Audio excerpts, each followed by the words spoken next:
Hey guys, welcome to Clockwork Noodles. For the final time, we're going to talk about winter 2023. All good things have to come to an end, and this has been one hell of a season. I have so much to say about it. So in this video, we're going to hand out some fun awards. I'm going to crown my top 3 anime. I'm going to tell you what one I dropped, and I'm going to give you an honorable mention. It's going to be a fun little video. I also want to say thank you to everybody who has tuned in, returning, or if you have found me for the first time this season. Thank you guys so much for your support. I really hope that we can go on to a new season, have some more fun, have some fun discussions, and just get some more stories coming our way with many different characters and scenarios. It's going to be fun. We're going to send out this season with a bang. Before I get going, do make sure you guys are subscribed. Go check out the spring wrap-up video where I tell you what 4 animes I'm breaking down on my channel, what animes I'm interested in checking out in my spare time, and just in general, all the shows that you have at your disposal to go and check out next season. Let's just make sure we have some boundaries, guys. These are my opinions. My opinions don't mean anything. I'm not a professional judger. I don't think anyone's really qualified to judge anime. We all have our own opinions. I know what made an impact on me. These are going to be the ones that I've really enjoyed. I will give you as many reasons as I can. I am not here to sway you or even just insult you in any way, shape or form. Here to wrap up a season, and I've had a lot of fun with it. It's been one hell of a season. There has been some fantastic shows. Best seasons for season 2s and green lights. A lot of animes were very quickly given their green lights straight after their final episodes aired.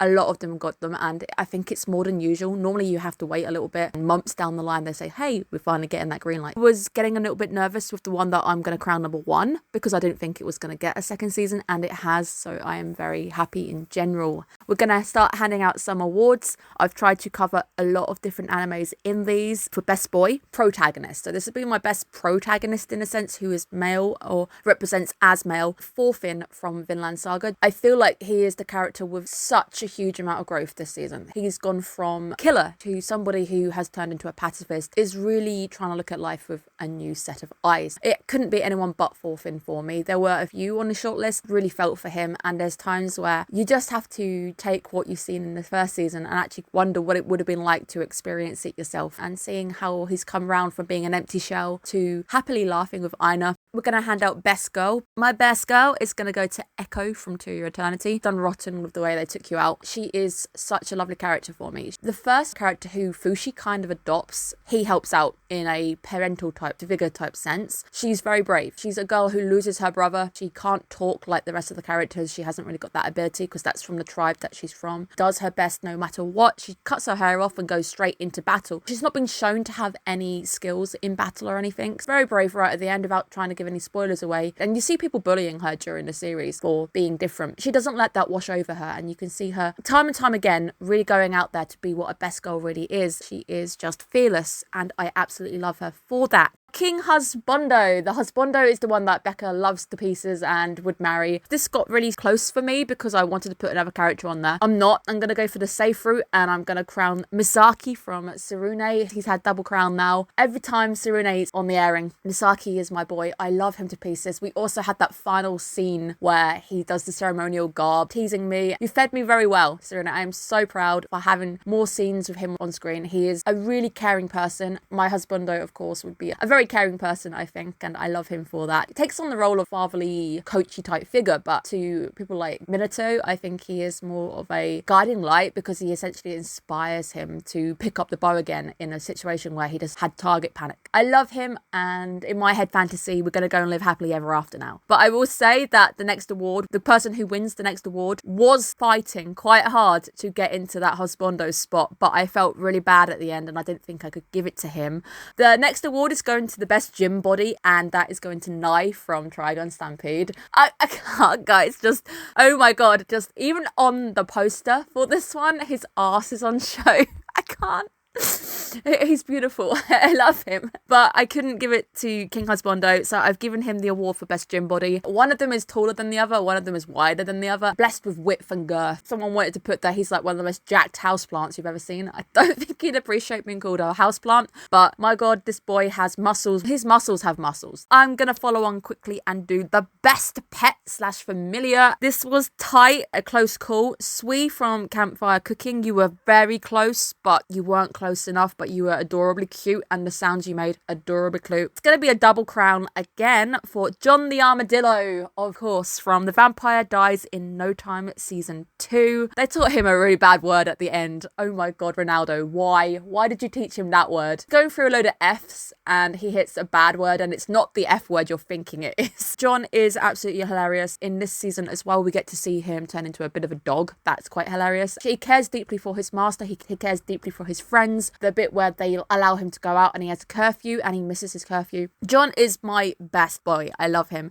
John the Armadillo totally deserves this one. I really enjoyed The Vampire Dies in No Time season 2. The best soundtrack is going to Trigun Stampede. I have every single song. I have them all and I am looking at trying to get the limited edition version, which is a lot of money. I'm going to save. I think I might save, but it's a really nice. My best track is going to Million Knives, not because of, again, the knifing, because of the way that the song is composed. A lot of the chords, a lot of the build-up are thrown into different aspects and different songs where the violin is separated out, the piano is separated out. I could go on about the soundtrack for this one forever. Don't think you guys have got the time or the patience, but trust me, the soundtrack on this one, so many directions were given for the soundtrack, and the soundtrack does so much. And if you guys have been on a channel long enough, you know I love symbolism, you know I love music. If I had a chance, I would go through the soundtrack on this. I would love to do a bit more breakdown on symbolism, a little more breakdown on music in general, because the things that really get me excited, music in general in the show. Very quickly, did you know that every single thing that you see played on a piano is correct? I love details like this, guys. A pianist went through one of the sequences where Nye is on the piano and they played what he played, and it's the song. Kudos to this. Lends into the fact that I love soundtracks. The fact that they've gone to the details of making every single person playing a piano actually playing the correct notes. Really enjoyed that. Next award is going to the most brutal moment / episode. This is going to Your Eternity season 2 episode number 6. This is perhaps the only time I have ever had to take a break for a minute and go, okay, that was a bit much. It was a little bit much. And we all know To Your Eternity doesn't really hold back on trying to smack you in the face repeatedly. It doesn't care about your feelings. It's a show that does not care. This is the moment where we get to see an immortal trapped in an iron box with molten metal poured on top of them again and again. It sounds brutal enough without me having to add in the fact that he's immortal, he can't die. Being reborn, dying again over and over in split seconds of just agony. It's not just one simple death is what I'm trying to tell people. It's a death that will live with you forever and ever and ever. I'm still shocked that they managed to overcome this. I didn't see it at the time and I was pretty depressed. Pain Train family, I really love you guys. I know there's not many of you. You are my Pain Train family and every single episode you guys have been there. The 3rd season announced. I break it down because of you guys, because I enjoy talking to you guys and you guys are just one hell of a family to have. Thank you guys so much.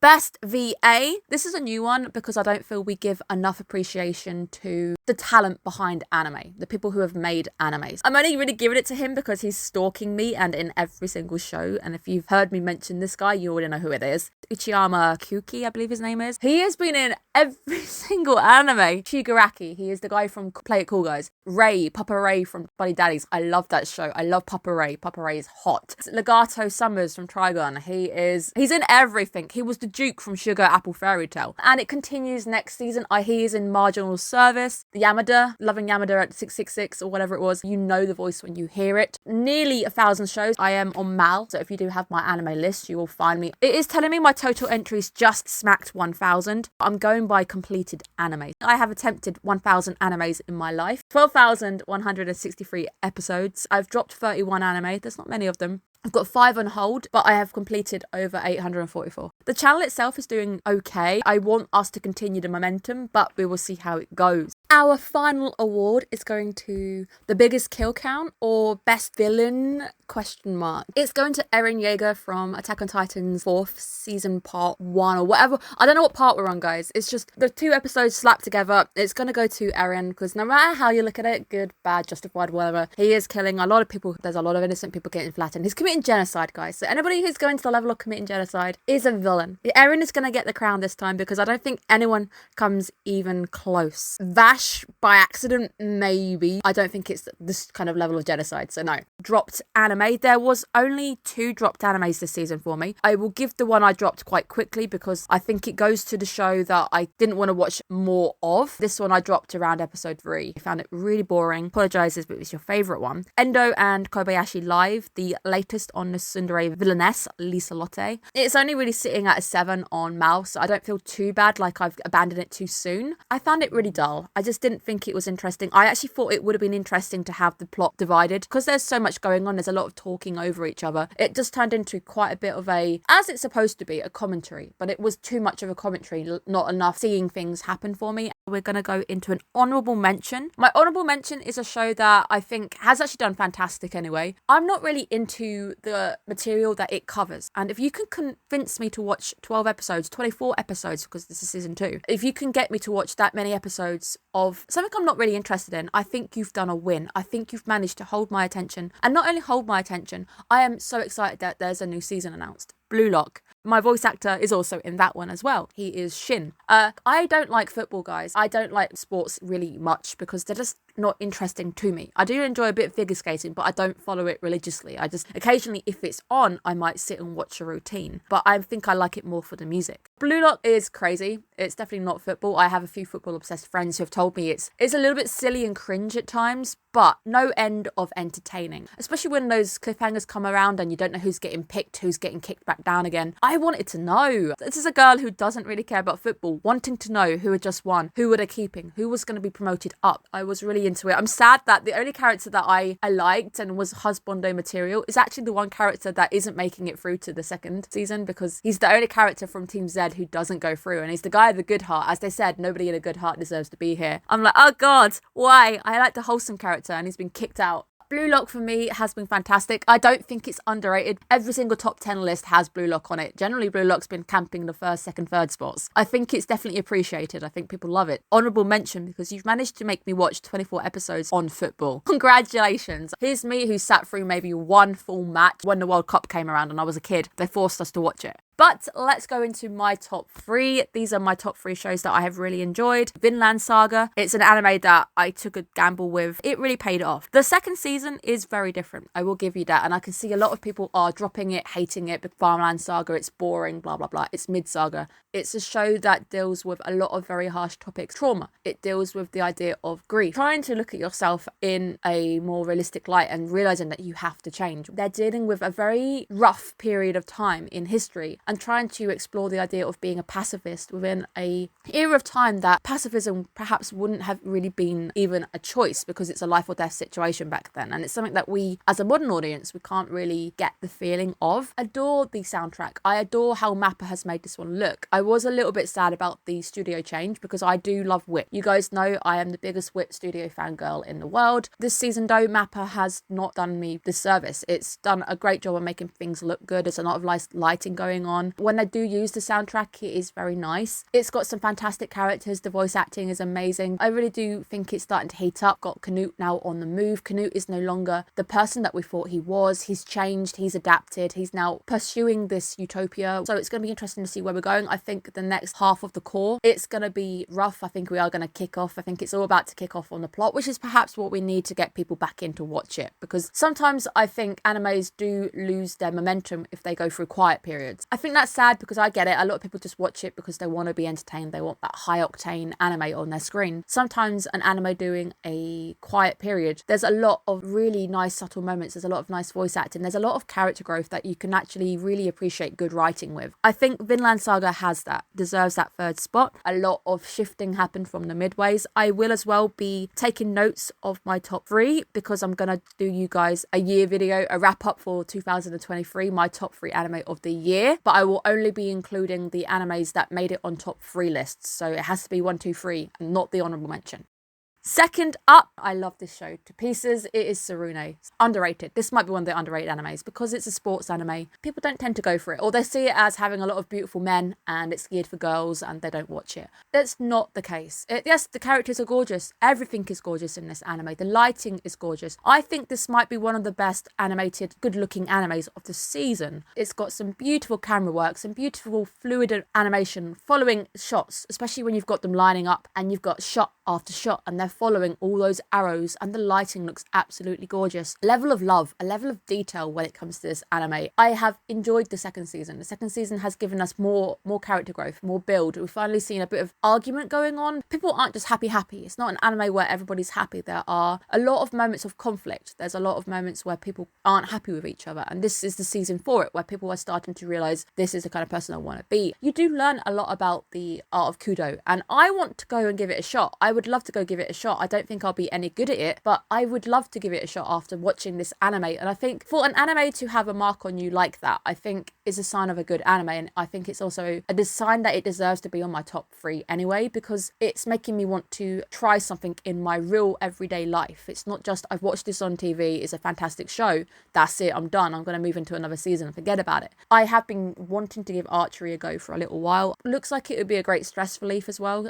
I have clinical depression, don't like really flashing it around very much. Sometimes if I get really anxious or I have an anxious period, something like this I think would do really, really well. Really enjoyed watching the guys grow. Doing very well. They haven't got to the point when they've won anything yet, and I like the fact that they're not pushing you're winning every single match. They do come very close this season to doing it. They come second. We're not quite there yet. They're not quite there to stand at the top and win nationals. That's where we're at. There's a lot of really nice moments of watching food being prepared. Every single character is their own character. They're unique. Everybody really has their own backstory going on, which they do a very good job on exploring. Even other teams. Shu from the other team, he's hot. He's not in the main team, but he's a very good looking character. And obviously King Mizaki came from this anime. He is the King Husbando. Anime, I think, really does deserve a bit of time. And the animation on the eyes, the animation, the sounds, the music, everything. Definitely worth a watch if you are into things like sport animes, because it's not a romance anime, guys. It's all about going through your youth, learning a sport, learning where you want to go as a person, because kudo is a sport that allows you to do such a thing. I'm going to go into number 1. Really hope you guys can listen to me. Just respect my opinion. This is the one that I didn't want to actually mention. I was going to wipe it from the list because I felt bad. A lot of the hate for CGI has come back, as always. Some people don't like it. It's not their thing. But I think it can stop you from watching a good story. Cloud your vision from being able to watch something and enjoy something. It is Trigun Stampede. Bear with me, guys, as I now try and unravel why this show is number 1 and has come out of nowhere. I was really enjoying it back at the midways, but I saw so many people upset by it. I didn't feel comfortable.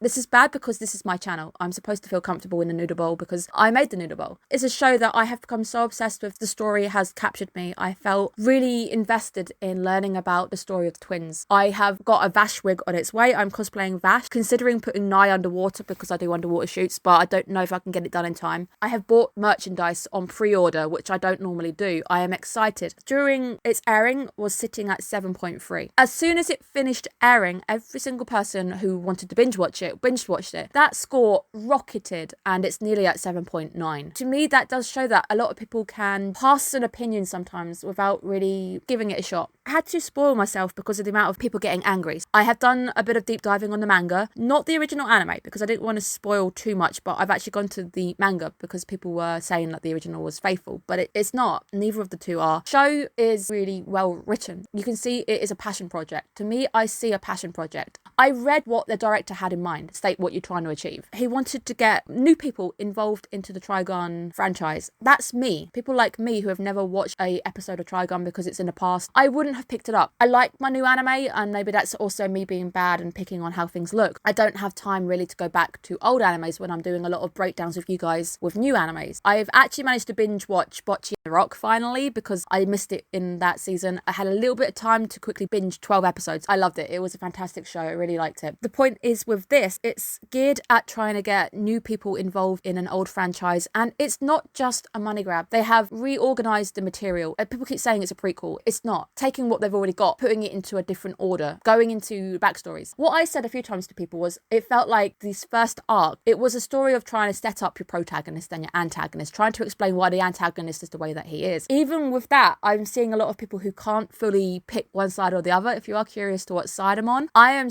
slap bang in the center. Nai has a point. Vash has a point. Vash isn't doing enough for me and he's not achieving anything. But Nai is doing too much. I think he's going to get to the point where he hurts his own cause. I am slap bang in the middle. I believe that there should be nobody hurting anybody. The show has a fantastic soundtrack. Really would love to break down this show with you guys. Biggest regret for this season is not picking it up and just breaking it down with you guys. Instead of picking up Sugar Apple, where I ended up making people angry, I would have actually liked to have just sat down and broke this one down, because there's symbolism on the same level of 86 in this show. There is so much symbolism going on. There's a scene that actually replicates Devil May Cry 5. Screen cracking, all the sky breaks and there's red flowers everywhere. So much going on in this show. And even at the end, where people's biggest gripes were the hair, he has the hair at the end and it just makes sense. He wouldn't have had it until that point, and then the bounty jumps right at the end. All of the anger and the points, because I tried to take on board everything, all of those points were solved just by waiting a little bit, because it all happens pretty much and they confirm it at the end. It's made me cry. I loved the soundtrack. I wish I could play piano, I really do. But I would love to go through episode by episode the symbology of Trigon, but I just don't think it's going to do very well on the channel. I can see it getting like 5 views max. Sadly, once you miss the anime slot airing, people don't really watch it, because I've done it a few times where I've gone back to break down an episode of an anime that's from the past. They don't do very well. If there is enough of you guys in the comments maybe saying that you would like me to break down